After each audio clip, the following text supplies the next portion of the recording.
I'm often asked, where on earth should you go to find information on dividend stocks? And for me in the UK, and possibly for a lot of the people across the water in the US, the Motley Fool is my top choice. I go here all the time if I'm ever looking at a new company, if I'm looking to research into a company that is on my portfolio, I always hit this place up first. Now, they do have newsletters, they have an app, they have many things that you can sign up for.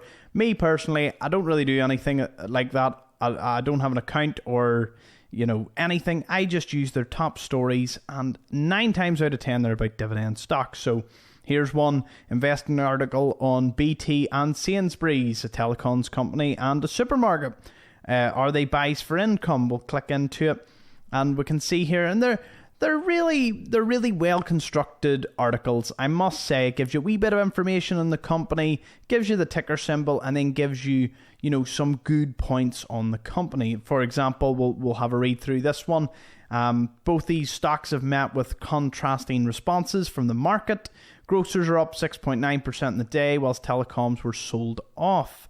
Nevertheless, both stocks offer generous dividend yields right now, and the companies are targeting shareholder returns in the future. These are just wee tidbits of information that, while Simply Wall Street, Dividend Max, news articles, all of them are fantastic. It's wee articles like this that really give you extra perspective into companies. My favourite part about it is you can apply a lot of the things you read on Motley Fool to every company. It makes you think about the market, the wider economic situation, into the future and how stocks have been performing in the past.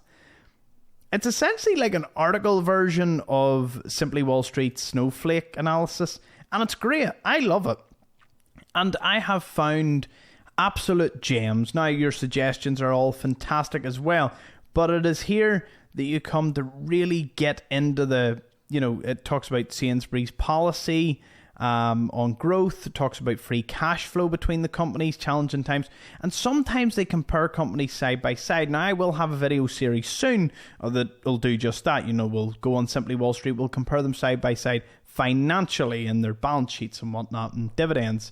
But again, PHP, Primary Health Properties, a company that I have in my own portfolio. You can type it in here, ticker symbol or the keyword, and then if you use the ticker symbol, it'll bring me up their own wee inbuilt summary of the company, giving you all the financial information, ex-dividend, end date, total shares, pay ratios, a lot of financials, and it's all free. It's brilliant.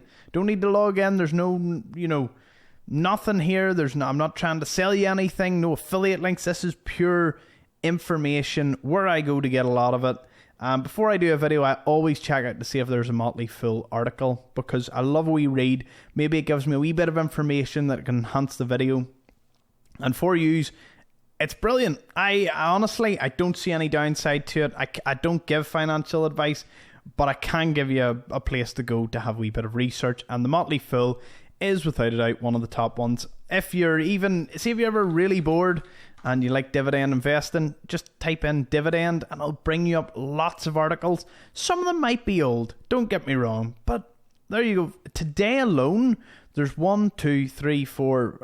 nearly 7 articles today on just dividends. Let's click into this one on the 15th of October. 6 dividend shares I bought for passive income. What are the ticker symbols for this? Normally they have them in the wee box here, but let's scroll down. Oh, it's in there's Persimmon, Direct Line, Rio Tinto, Legal and General, Avia and ITV, all side by side, showing their highs, their monthly change. It's brilliant. It goes into such depth. I just couldn't recommend a better platform. Obviously take everything with a grain of salt when it comes to opinion, and they do have warnings and all, but I mean, on the face of it, it's just a great tool to help you on your investing journey. And that's all I wanted this video to be, short and sweet, just to show you a wee reference point that I use.